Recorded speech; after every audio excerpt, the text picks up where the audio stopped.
ప్రకటన గ్రంథము 3వ అధ్యాయము 2-3 వచనాలు.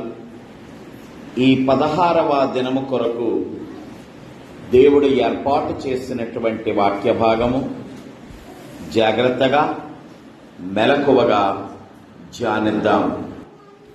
మొదటి మాటగా ప్రభు అంటున్నాడు కదా, నీ సంపూర్ణత దేవునికి నచ్చటము లేదు. నీ సంపూర్ణత దేవునికి నచ్చటము లేదు. ఏమిటి సంపూర్ణత? ఏమిటి సంపూర్ణత? యోహాను సువార్త 17వ అధ్యాయము 4వ వచనములో, యోహాను సువార్త 17వ అధ్యాయము 4వ వచనములో యేసయ్య మాట్లాడుతూ అంటున్నాడు కదా, నా తండ్రి నాకు అప్పగించినటువంటి పనినంతటిని సంపూర్ణముగా చేసి భూమి మీద నా తండ్రిని మహిమపరచుచున్నాను. దేవునికి స్తోత్రం చేద్దాం.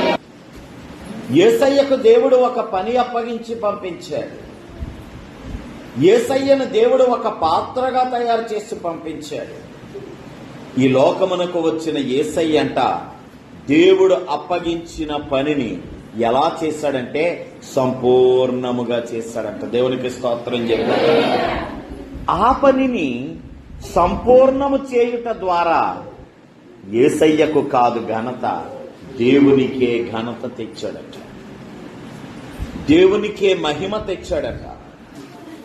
సంపూర్ణముగా లేవంట మన క్రియలు. నేను గనక సంపూర్ణము చెయ్యకపోతే శిక్షించబడతాను, సంపూర్ణము చేస్తే నా తండ్రిని మహిమపరుస్తాను. ఆ వస్తువు పట్టుకెళ్లేవాడు నన్ను చూసి అంటాడు కదా, మంచి కొడుకును కన్నావోయ్, నీకన్నా బాగా పనిచేస్తున్నాడు. తండ్రికి ఎంత గౌరవం.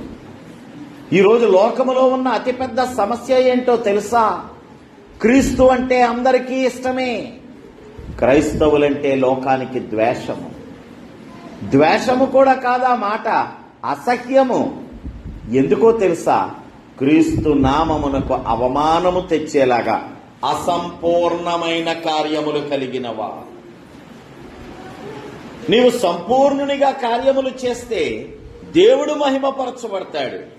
నువ్వు చేస్తున్న అసంపూర్ణ కార్యములను బట్టి, సరి అయినటువంటి రీతిలో కాకుండా సగము సగము చేస్తున్న పనులను బట్టి దేవుని నామానికి అవమానం వస్తుంది. నీవు ఫలిస్తున్న శారీరక ఫలములను బట్టి దేవుని నామానికి అవమానం వస్తుంది. నీ మాటను బట్టి, నీ భాషను బట్టి, నీ నడకను బట్టి, నీ నడతను బట్టి, నీ ప్రవర్తనను బట్టి దేవుని నామానికి అవమానం వస్తుంది. లోకము అంటోంది, అయ్యా యేసయ్య అంటే మాకు చాలా ఇష్టమయ్యా, కానీ మా పక్కింట్లోనే ఒక క్రైస్తవుడు ఉన్నాడు, వాడిని చూసినప్పుడు అలాంటి వాడితో కలిసి కూర్చొని నేను ఆరాధించాలా అని ఒక చెడ్డ భావన కలుగుతోందయ్యా అంటున్నాడు. దేవునికి స్తోత్రం చెప్పి. ఎంత దుఃఖకరమైన విషయం. సార్దీసు సంఘపు క్రియలు సంపూర్ణము కాలేదంట. సార్దీసు సంఘములో ఉన్న క్రియలు సంపూర్ణమైనవి కాదంట. ప్రార్థనలు పెడుతున్నాం, 3 రోజుల పాటు బయట ఉన్న గ్రౌండ్ లో పెడుతున్నాం.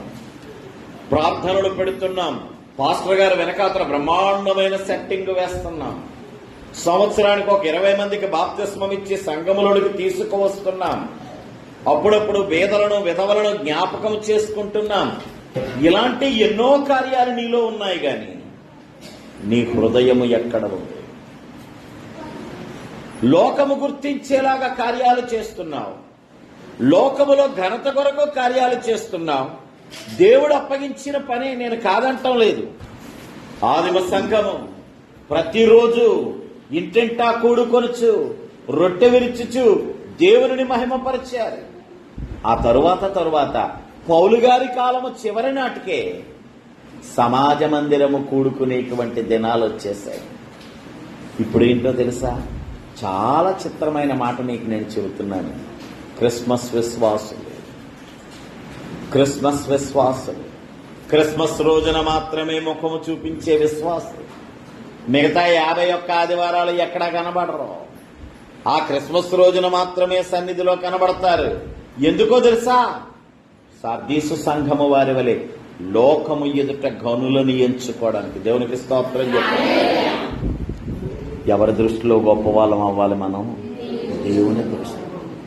కానీ చాలా మంది మనుషుల దృష్టిలో గొప్పవారయ్యేలాగా కనబడుతున్నారు. చాలా మంది మనుషుల దృష్టిలో గొప్పవారిగా ఉండాలని కనబడుతున్నారు. దేవుని పిల్లలారా, సార్దీసు సంఘపు క్రియలు, ఈ రోజున చాలా సంఘముల యొక్క క్రియలు లోకములో గొప్ప అనిపించుకోవాలి. ఈ ఊర్లో 17 సంఘాలుంటే దాంట్లో మా సంఘమే పెద్దదండి, 500 మంది సంఘం. చాలా సంతోషం. నీ సంఘములో నుంచి, నీ 500 మందిలోంచి ఎంతమంది ఎత్తబడే సంఘములో ఉంటారు? సార్దీసు సంఘము నుండి ఎంతమంది ఉంటారు యేసయ్యకు తెలుసు తప్ప మనకు తెలియదు. జాగ్రత్త సుమి. 10,000 మందితో సభలో, 10 లక్షల మందితో సభలు ఎత్తబడేవారు ఎంతమంది? ఎత్తబడే సంఘములో చేర్చబడేవారు ఎంతమంది? ఎందుకయ్యా అంటే దేవునిని ఘనపరచుటకు బదులుగా లోకమును ఘనపరచుట, దేవునికి మహిమను తెచ్చుటకు బదులుగా లోకమునకు మహిమ తెచ్చుట. చెప్పండి, ఆదికాండము 6వ అధ్యాయము దాటిన తరువాత నోవహు గారు ఓడలో నుంచి బయటకు వచ్చారు. దేవునికి స్తోత్రం చెబుదాం. దేవుడు ప్రత్యక్షమయ్యాడు. బలిని అర్పించిన తరువాత దేవుడు ప్రత్యక్షమయ్యాడు. దేవుడు ప్రత్యక్షమై వారితో అంటున్నాడు, నాన్న మీకు నేను వాగ్దానం చేస్తున్నాను, ఇక ముందు ఎట్టి పరిస్థితుల్లో మీ అందరినీ ఒక్కసారి నాశనం చేయడం అనేది ఉండదు. నేను ప్రేమామయుడిని, నా ప్రేమను మీతో పంచుతున్నాను అన్నాడు. దానికి గుర్తుగా ఇదిగో ఇంద్రధనస్సు అని చెప్పాడు. కుమారులు కూడా అక్కడే ఉన్నారు, ఆలకించారు. కుమారులు ప్రయాణమై అలా ఎక్కడికో వెళుతున్నారు. వెళుతూ ఉంటే వాళ్ళకి పెద్ద మైదానం కనిపించింది, చక్కనైనటువంటి నల్లమట్టి కనిపించింది. వెంటనే కుమారులు అంటున్నారు కదా, ఇక్కడ మనం ఇటుకలు తయారు చేద్దాం, కీలుగా కూడా ఈ మట్టిని వాడుకోవచ్చు, ఆకాశమునంటే అంతటి పెద్ద బిల్డింగ్ కడదాం, ఒక పెద్ద గోపురాన్ని కడదాం. ఒకవేళ దేవుడు మాట తప్పినా మన ప్రాణాలు రక్షించుకోవడానికి. దేవుని గురించి ఎరిగిన ఓ బిడ్డ, ఈ ప్రశ్నకు సమాధానం చెప్పు. దేవుడు మాట తప్పుతాడా? దేవుడు మాట తప్పుతాడా? ఎప్పుడైనా దేవుడు మాట తప్పాడా? తప్పలేదు. ఆయన ప్రమాణము చేయగా నష్టం వచ్చినా కష్టం వచ్చినా నీ స్థితి ఎలా ఉన్నా కూడా ఆ ప్రమాణమును నెరవేరుస్తాడు ప్రభు. అబ్రహాముతో అన్నాడు, నీ పిల్లల పిల్లల పిల్లల పిల్లల సంతానం సంతానం సంతానం ఆశీర్వదిస్తాను. ఈరోజు నువ్వు చూస్తున్న ఆశీర్వాదం ఆ వాగ్దానమే. కానీ నోవహు కుమారులు వాళ్ళు ఆలోచిస్తున్నారు, దేవుడు ఒకవేళ మాట తప్పుతాడేమో, గోపురాన్ని కడదాం, ఏం చేస్తారా చూద్దామని ప్రభు దిగొచ్చాడు. ఎక్కడా కూడా దేవుని నామమునకు ఘనత లేదు. దేవునికి స్తోత్రం చెప్పారు. ఈరోజు ఆధునిక సంగీతాలు, ఆధునిక నృత్య, కొరియోగ్రఫీలు, స్కిట్టులు, డ్రెస్సులు, లైటులు తప్ప నిజమైన పరిశుద్ధత ఎంతమందిలో ఉంది? ఎంతమందిలో ఉంది? దేవుని బిడ్డ, సార్దీసు సంఘము సంవత్సరం విస్తరిస్తోంది. నూతన విశ్వాసులు చేర్చబడుతున్నారు, అనేకమైన మంచి కార్యాలు చేస్తున్నారు. కానీ వారి హృదయాలలో క్రీస్తు లేడయ్యా. లోక సంబంధమైన తలంపులే ఉన్నాయి. లోకము వెనుక పరుగులెత్తేటువంటి వెంపర్లాటం ఉంది. దేవుని బిడ్డలారా, నోవహు కుమారులు గోపురాన్ని కడుతున్నప్పుడు మాట వరుసకైనా, ప్రభువా ఇదిగో నీకు బలర్పిస్తున్నాం, మేము ఇక్కడ ఒక గోపురాన్ని కడుతున్నాం, నువ్వు దిగిరా, మాకు ఆలోచన చెప్పు, ఇది కలకాలం నిలిచి ఉండాలి అని అడుగుంటే దేవుడు తప్పకుండా సహాయం చేస్తుండేవాడేమో. క్రిందకు దిగి వస్తే దేవుడు అనే మాట ఎక్కడా కనబడతలేదు. వారు కడుతున్న గోపురము ద్వారా దేవుని నామానికి ఏ ఘనత లేదు. నువ్వు కడుతున్న ఇంటి ద్వారా దేవునికి ఘనత ఉందా? నీవు చేస్తున్న పెళ్లి ద్వారా దేవునికి ఘనత ఉందా? నీ వ్యాపారము ద్వారా దేవునికి ఘనత ఉందా? నువ్వు చేస్తున్న భేద సాధనకు సహాయము ద్వారా దేవునికి ఘనత ఉందా? సమస్తము దేవునిదే అనే మాట నువ్వు చెప్పగలుగుతున్నావా? లేక నేను చేస్తున్నానని అంటున్నావా? సార్దీసు సంఘము వారు మేం చేస్తున్నామండి. మా చర్చిలో ఏమనుకుంటున్నారు మీరు? కిస్మిస్కి 84, ఈస్టర్కి 84, మధ్యలో చిన్నపిల్లలకు అప్పుడప్పుడు బహుమానాలు, ప్రార్థనలు 70 రోజులు, 52 ఆదివారాలు. ఇలాగే చెబుతున్నావా? లేక దేవుడు మమ్మల్ని ఎలా వాడుకుంటున్నాడని చెబుతున్నావా? మన క్రియల ద్వారా దేవుని నామానికి ఘనతను తెచ్చేవాడిగా ఉన్నావా? దేవుని బిడ్డలారా, సార్దీసు సంఘము జాగ్రత్తగా, వారి ఘనత కోసము ప్రయత్నం చేశారు తప్ప దేవుని నామానికి మహిమ తేలేదు. అపొస్తలుల కార్యాల్లో అననీయ సప్పీరాలు కనబడుతున్నారు. అననీయ సప్పీరాలు కనబడుతున్నారు. పేతురు గారు బోధిస్తున్నారు. సంఘము దేవుని యొక్క ఆత్మచేత నడిపించబడింది, ఆత్మచేత ప్రేరేపించబడింది.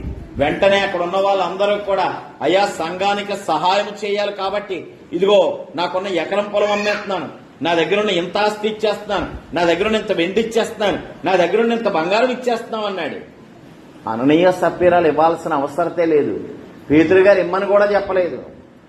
కానీ అననీయ సప్పీరాలు ఏమనుకున్నారో తెలుసా? వీళ్ళందరూ ఇస్తుంటే వాళ్ళకే గొప్ప వచ్చేస్తుంది, నేను ఇవ్వకపోతే నన్ను చిన్నబోతాను, అందుకని చెప్పి మనము కూడా ఇచ్చేద్దాం, మాకున్న పొలాన్ని అమ్మి నీకు ఇచ్చేసుకుందాం. పులిని చూసి నువ్వు వాతలెట్టుకోకు, పుండైపోద్ది. పులిని చూసి వాతలెట్టుకుంటే పుండైపోద్ది, పుండు పడిపోద్ది. వాతెట్టుకుంటే ఏమవుద్దమ్మా? పుండవుతుంది అవదా? ఎవడో ఏదో చేశాడని నువ్వు చెయ్యకు. నువ్వేం చెయ్యాలో నీకు ఎవరు చెప్పాలి? నీ ప్రభు చెప్పాడు. ఎన్నోసార్లు ఆయన నీతో మాట్లాడాడు. ఆ స్వరాన్ని నువ్వు గుర్తుపట్టలేదు, ఆ భాష నీకు అర్థం కాలేదు. దేవుని ప్రేమ అనబడేటువంటి ఆ భాష నీకు అర్థం కాక ఏదేదో చేద్దామనుకుంటున్నావు తప్ప దేవుడు నీకు అప్పగించిన పనిని నువ్వు చేయటం లేదు. నానా, అననీయ సప్పీరాలు అనుకున్నారు మనం కూడా పొలం అమ్మేద్దాం. కానీ వారి హృదయం దేవునికి దూరంగా ఉంది. మనుషుల ఎదుట గణపరచబడాలని, మనుషుల ఎదుట గొప్ప అనిపించుకోవాలని, దైవజనుడు మెచ్చుకోవాలని, లోకములో ఈ మాట వినిన వాళ్ళందరూ కూడా ఆహా ఏమి దానశీలి అని నీ గురించి అనాలని ఆశపడి ఇచ్చారు వాళ్ళిద్దరు. ధనమును చూడగానే స్వతసిద్ధంగా ఉన్న స్వభావం బయటకు వచ్చింది. వారి హృదయంలో ఉన్న నిజమైన స్వభావం బయటకు వచ్చింది. భార్యాభర్తలిద్దరూ కూడబలుక్కొని కొంచెం సొమ్ము దాచేసి పేతురు గారి దగ్గరకు వచ్చి ఆ మాట కూడా చెప్పొచ్చు, తప్పేమీ లేదు. అయ్యా పొలం అమ్మామండి, మా భవిష్యత్ అవసరాల కోసం కొంత దాచుకున్నామండి, మిగిలిన తీసుకొచ్చి మీకు ఇస్తున్నామండి అంటే పేతురు గారు నరికేస్తానంటాడా? దేవుడేమైనా చంపేస్తానంటాడా?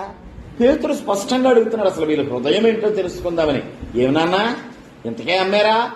ఇంతకే అమ్మామండి, పొలం మీద ఎంత డబ్బులు వచ్చాయో అన్నీ ఇచ్చేసాం. ఘనత కోసము ప్రాకులాడుతున్నావా సార్దీసు సంగమా? గొప్పతనం కోసం ప్రాకులాడుతున్నావా సార్దీసు సంఘమా? లోకములో గొప్ప పేరు తెచ్చుకోవాలని ప్రయత్నం చేస్తున్నావా సార్దీసు సంఘమా? నోవహు కుమారుల చేత నింపబడినటువంటి సార్దీసు సంఘమా? ఈ రాత్రి ప్రభు అంటున్నాడు, నీ సంపూర్ణతను మార్చుకో.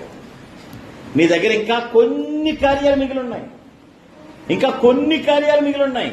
అవి చనిపోకముందే, ఆ మంచితనము చచ్చిపోకముందే, ఆ మానవత్వము చచ్చిపోకముందే, ఆ పరిశుద్ధత పూర్తిగా పోకముందే, నానా ప్రార్థన పూర్తిగా మరచిపోకముందే. చాలా మంది ప్రార్థన మర్చిపోతారు. దేవునికి దూరం అయిన తర్వాత ఏమైపోతారండి వాళ్ళు? ప్రార్థన మర్చిపోతారు. ప్రార్థన పూర్తిగా దూరం అవ్వకముందే, దేవుని కృపలను ఎలా పొందాలో మరచిపోకముందే. సంసోను తల మీద చిన్న మొలకలు వచ్చినప్పుడు ఒకటే ప్రార్థన చేస్తున్నాడు, ప్రభువా ఒక్కసారి జ్ఞాపకం చేసుకో. ఈ రాత్రి అంటున్నాడు, నీలో సంపూర్ణత లేదు, నీ పాత క్రియలన్నీ మర్చిపోయావు. నువ్వు రక్షింపబడిన నాటి ప్రార్థన, రక్షింపబడిన నాటి ఆరాధన, రక్షింపబడిన నాటి సమర్పణ, రక్షింపబడిన నాటి మోకాళ్ళ అనుభవం, కన్నీటి అనుభవం, దేవుని కొరకు నడిచిన అనుభవం, అవన్నీ పోయాయి. ఇంకా 1-2 నీలో మిగిలి ఉన్నాయి. అవి ఉన్నప్పుడే దీనబిడ్డ నీ క్రియలను చక్కదిద్దుకో, వాటిని బ్రతికించు, కొత్త వాటిని నేర్చుకో అంటున్నాడు ప్రభు. దేవునికి స్తోత్రం చెప్పాడు. ఈ మిగిలి ఉన్న వాటిని గురించి 3వ వచనంలో మాట్లాడుతున్నాడు. 3 మాటలు మాట్లాడుతున్నాడు అక్కడ ప్రభు. నేను సూక్ష్మంగా చెప్తున్నాను, 3 మాటలు. మొదటి మాట ఏమంటున్నాడో తెలుసా? గడచిన దేవుని ఆశీర్వాదాలు జ్ఞాపకము చేసుకో. ఆ రోజున దేవుడు నీకు వినిపించిన ఉపదేశము, నీ ఉన్నటువంటి స్థితి, ఆ స్థితిలో ప్రభువు నిన్ను ఎలా రక్షించుకున్నాడు దానిని జ్ఞాపకము చేసుకో. నీ గత జీవితాన్ని జ్ఞాపకము చేసుకో. రెండో మాట అంటున్నాడు కదా, ఇప్పుడు వాటిని గట్టిగా పట్టుకో, గై కొనుచు. దేవుని వాక్యం ఏం చెబుతుందో తెలుసా? నీకు దొరికిన దాన్ని నువ్వు గట్టిగా పట్టుకోవాలంట. ఎఫ్ఎసీయులకు రాసిన పత్రిక 4వ అధ్యాయం 2వ వచనములో, ఎఫ్ఎసీయులకు రాసిన పత్రిక 4వ అధ్యాయం 2వ వచనములో, మీరు పిలువబడిన పిలుపునకు తగినట్లుగా నడుచుకొనుడి అని అంటున్నాడు ప్రభు. ముందు ఆ పిలుపును జ్ఞాపకం చేసుకోండి. దేవుడు ఏ పరిస్థితుల్లో నిన్ను పిలిచాడు, ఏ రీతిగా నిన్ను పిలిచాడు, ఎందుకు నిన్ను పిలిచాడు, ఈ విషయాలు జ్ఞాపకం చేసుకొని రెండవ అతి ముఖ్యమైన మాట, పిలువబడిన పిలుపునకు తగినట్లుగా జీవించాడు. దేవుడు చాలా మందిని చాలా రకాలుగా పిలిచాడు సుమి. అయ్యా, చెట్టు కింద నిలబడి వీధిలో అందరి ఎదుట జక్కయ్యను పిలిచాడు. తన పని తాను చేసుకుంటున్నటువంటి పేతురును సముద్ర తీరానికి వెళ్లి యేసయ్య పిలిచాడు. ఒక పొదలో మంట రూపములో మోషేను పిలిచాడు. పక్క సర్దుకుంటూ యజమాని గాని పిలుస్తాడా అని ఎదురు చూస్తున్న సమూయేలును పిలిచాడు. ఈ భక్తులందరూ కూడా వారు పిలువబడిన పిలుపునకు తగినట్లుగా జీవించారు. ఈరోజు అతి ముఖ్యమైన పాఠము ప్రభు నీకు నేర్పిస్తున్నాడు. నువ్వే స్థితిలో పిలువబడ్డావో గుర్తున్నదా? ఎక్కడ నుండి ప్రభువు నిన్ను పిలిచాడో గుర్తుందా? ఏ రీతిగా ప్రభువు నిన్ను పిలిచాడో గుర్తుందా? గుర్తు చేసుకో. నీ రక్షణ దినాన్ని ఎందుకు మర్చిపోతావు? అది నీ జన్మదినం కదా. లోకములో అమ్మా నాన్న కన్న రోజున కేక్ కట్ చేయడం కాదు. విశ్వాసి కేక్ కట్ చేయవలసిన దినం ఏది అంటే మారు మనస్సు పొందిన రోజు. అది మన జ్ఞాపకం లేకపోతే బాప్తిస్మం పొందిన రోజు. నాన్న, ఆ దినాన్ని జ్ఞాపకం చేసుకోమంటున్నాడు, ఆ పరిస్థితిని జ్ఞాపకం చేసుకోమంటున్నాడు. ఒకవేళ సాధు సుందర్ సింగ్ని అడిగితే గనక ఆయన అంటాడు కదా, అయ్యా ఆత్మహత్య చేసుకోవడానికి వెళ్ళబోతున్నా నన్ను ప్రభు పిలిచాడు. దేవునికి స్తోత్రం చెప్పండి. అలాంటి అనుభవాలు ఇక్కడ కూడా కొంతమందికి ఉన్నాయి. ఆత్మహత్య చేసుకుందామని వెళ్ళబోతున్నానండి, ఆ సమయంలో ప్రభు నన్ను పిలిచాడు, ఆ దినమే నేను రక్షించబడ్డాను. ఆ స్థితిని జ్ఞాపకం చేసుకో. ఆ భయంకర స్థితిని జ్ఞాపకం చేసుకో. ఆ భయంకర స్థితిలో దేవుడు తన ప్రేమను నీ యందు ఏ విధముగా కొనసాగించాడో జ్ఞాపకం చేసుకో. రెండవది, ఆ పిలుపుకు తగినట్లుగా జీవించు. దానిని గైకొను. ఆ పిలుపునకు తగినట్లుగా జీవించు. మూడో మాట అంటున్నాడు కదా, క్రీస్తు యొక్క సిలువలో లేక విశ్వాసములో లేక ఏకత్వములో జ్ఞానములో ఏకత్వమును పొందడానికి ప్రయత్నం చేయి. ఎఫెసీయులకు రాసిన పత్రిక 4వ అధ్యాయము 11వ వచనములో అది సంపూర్ణత అని చెబుతున్నాడు. క్రీస్తు యొక్క విశ్వాసములో, క్రీస్తు యొక్క జ్ఞానములో, క్రీస్తు యొక్క సిలువలో, క్రీస్తు యొక్క ప్రేమలో, క్రీస్తు యొక్క ప్రవర్తనలో, క్రీస్తు యొక్క నడవడికలో నీవు ఏకీభవిస్తే అది సంపూర్ణత. సంపూర్ణత అంటే అన్నీ చేసేయడం అని కాదు, లోక సంబంధమైన క్రియలు చేయడం అని కాదండి. దేవుని యొక్క ప్రేమను కలిగి ఉండడం. మొదటి నుంచి చెబుతున్నాను, దేవుని భాష ప్రేమ, దేవుని కరెన్సీ ప్రేమ, దేవుడు మనకిచ్చేది ప్రేమ, దేవుడు నీ నుండి ఆశించేది కూడా ప్రేమే. ఆ ప్రేమ కలిగి ఉండమంటున్నాడు ప్రభు. దేవుని బిడ్డ, దేవునితో ఏక మనస్సు కలిగి ఉండు, దేవునితో ఏకీభవించిన వానిగా ఉండు, అప్పుడు నువ్వు సంపూర్ణుడవు. మాటి మాటికి నీ పిలుపును నువ్వు మర్చిపోకూడదు. దావీదుని జ్ఞాపకం చేసుకుందామా? మాటి మాటికి దావీదు ఏమంటాడో తెలుసా? అయ్యా, గొర్రెలు కాసుకున్నటువంటి నన్ను మహారాజులాగా నిలబెట్టడానికి నా అర్హత ఏంటి తండ్రి? నాలో ఏ ప్రత్యేకత ఉందని చెప్పి నువ్వు నన్ను ఎంతగా పిలుచుకున్నావు? ఒకవేళ పరిశుద్ధుడైన పౌలు గారు మాట్లాడాల్సి వస్తే, అయ్యా, హత్య చేద్దామని బయలుదేరిన నన్ను, హింసకుడినైన నన్ను, దోషకుడినైన నన్ను నువ్వు ప్రేమించడానికి నాలో ఏ అర్హత ఉంది తండ్రి? సమరయ స్త్రీ అంటాది, అయ్యా కుండబట్టుకుని వేషం వేసుకొచ్చిన నన్ను, మోసము చేసేటువంటి జీవితము కలిగిన నన్ను, రహస్యాలు దాస్తున్నటువంటి కుండను కలిగి ఉన్నటువంటి నన్ను నువ్వు ప్రేమించి రక్షించుకోవడానికి నాలో ఏ ప్రత్యేకత ఉంది? నీ జీవితం కూడా అలాంటిదే సుమి. నువ్వేదో ప్రత్యేకమైన వాడివి కదా అని చెప్పి ప్రభువు నిన్ను పిలవలేదు. ప్రభువు నిన్ను ప్రేమించాడు కాబట్టి పిలిచాడు. దేవునికి స్తోత్రం చేయాలి. ప్రభువు నిన్ను ప్రేమించాడు. ప్రభువు నిన్ను ప్రేమించాడు. నువ్వు ప్రభువును ప్రేమిస్తున్నావా? సార్దీసు సంఘము ప్రభువును ప్రేమించుతోంది, క్రియలను ప్రేమిస్తోంది, కార్యాలను ప్రేమిస్తోంది, ఏవేవో చక్కబెడుతోంది. దేవుని పేరట అని పేరు పెట్టి ఎన్నెన్నో కార్యాలు చేస్తోంది. కానీ నిజముగా వారి హృదయంతో వారు దేవుని ప్రేమించట్లేదయ్యా. వారు నిజముగా తమ హృదయంతో క్రీస్తును ప్రేమించటం లేదయ్యా. కేవలం కొన్ని అవసరతలు, కేవలం కొన్ని కార్యాలు, కేవలం కొన్ని షోకులు, కేవలం కొన్ని హంగులు, కేవలం కొన్ని సొగసులు. ప్రభు అది కోరుకోవటం లేదు. నీ పైరూపమును బట్టి నిన్ను రక్షిస్తానంటలేదు ప్రభు. నీ హృదయ స్వభావమును బట్టి రక్షిస్తానంట. నీ హృదయ శుద్ధిని బట్టి ఆయన ముఖాన్ని నీకు చూపెడతాడంట. నీ హృదయ శుద్ధిని బట్టి నేను కనికరిస్తాడంట. నీ హృదయ శుద్ధిని బట్టి దేవుని రాజ్యానికి వారసునిగా చేస్తాడంట. నీ హృదయ శుద్ధిని బట్టి నీతో మాట్లాడతాడంట. నీ హృదయ శుద్ధిని బట్టి నీ ప్రార్థనను ఆలకిస్తాడంట. నేను ఎంతో ఉపవాసం ఉన్నానండి, వారం రోజులు ఉపవాసం ఉన్నానండి, కానీ కార్యం జరగలేదండి. ఉపవాసం ఉన్నావు గాని హృదయాన్ని ఉపవాసం పెట్టావా? శరీరాన్ని అయితే ఉపవాసం పెట్టావు గాని హృదయాన్ని ఉపవాసం పెట్టావా? వాక్యము హృదయానికి ఆహారము. సాతాను అంటది, లేదు లేదు, 13 శరీర ఫలాలు కూడా హృదయానికి ఆహారం. దేవుడు పెడితే గనక వాక్యాన్ని పెడతాడు, సాతాను పెడితే గనక శరీర ఫలాలు పెడతాడు.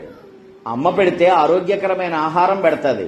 వంటలోడు పెడితే గనక ఏం పెడతాడో మనందరికీ తెలుసు. ప్రభు నీ హృదయాన్ని చూస్తున్నాడు. వాక్యము చేత బలపరుస్తున్నావా? శరీర ఫలాల చేత బలపరుస్తున్నావా? నీవు హృదయ శుద్ధి కలిగి ఉన్నావా? నీ హృదయము దేవునికి సమీపముగా ఉందా? నీ హృదయములో దేవుడున్నాడా? నీ హృదయములో దేవుని మాటలున్నాయా? నీ హృదయములో దేవుని ఎడల నీకు ప్రేమ ఉందా? ప్రియ దేవుని బిడ్డ, సార్దీసు సంఘముతో ప్రభు అంటున్నాడు, నీ సంపూర్ణత నాకు నచ్చలే. నీ క్రియలు బాగుండొచ్చు కానీ నాకు నచ్చలే. ఎందుకంటే నీ హృదయము నాకు దగ్గరగా లేదు. నీ హృదయంలో దేవుని మీద ప్రేమ లేదు. నువ్వు చేస్తున్న ఏ పని కూడా దేవునిని గణపరచడానికి కాకుండా నిన్ను గణపరుచుకోవడానికి అన్నట్టుగా ఉంది. నీ ప్రేమ, నీ దాతృత్వం, నీ కానుకలు, నీ క్రియలు, నీ ప్రార్థనలు ఇవన్నీ కూడా వేషధారణతో కూడినవిగా ఉన్నాయి. అవి నాకు నచ్చట్లేదు అంటున్నాడు ప్రభు. ప్రియ దేవుని బిడ్డ, సార్దీసు సంఘముతో ప్రభువు చెబుతున్నాడు, నీ సంపూర్ణత దేవునికి నచ్చలే. నువ్వు బాగా ప్రార్థన చేస్తే దైవజనుడికి నచ్చుతావు, బాగా ప్రార్థన చేస్తే సంఘములో ఉన్న బిడ్డలకు నచ్చుతావు. కానీ నువ్వు ఎంత ప్రార్థన చేసినా నీ హృదయము దేవునికి దూరంగా ఉంటే నువ్వు దేవునికి నచ్చవు.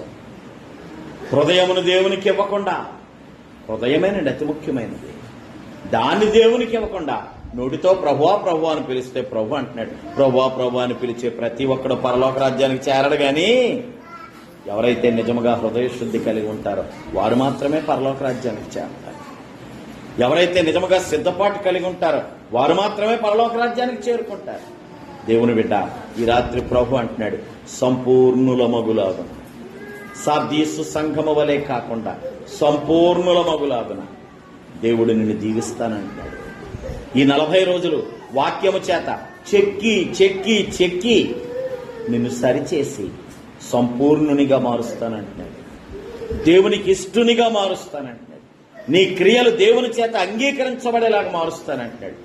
సర్వమైనటువంటి ఆత్మీయ క్రియలు నీలో నింపుతానంటున్నాడు. దేవునికి ఇష్టునిగా నిన్ను మార్చుకుంటానంటున్నాడు.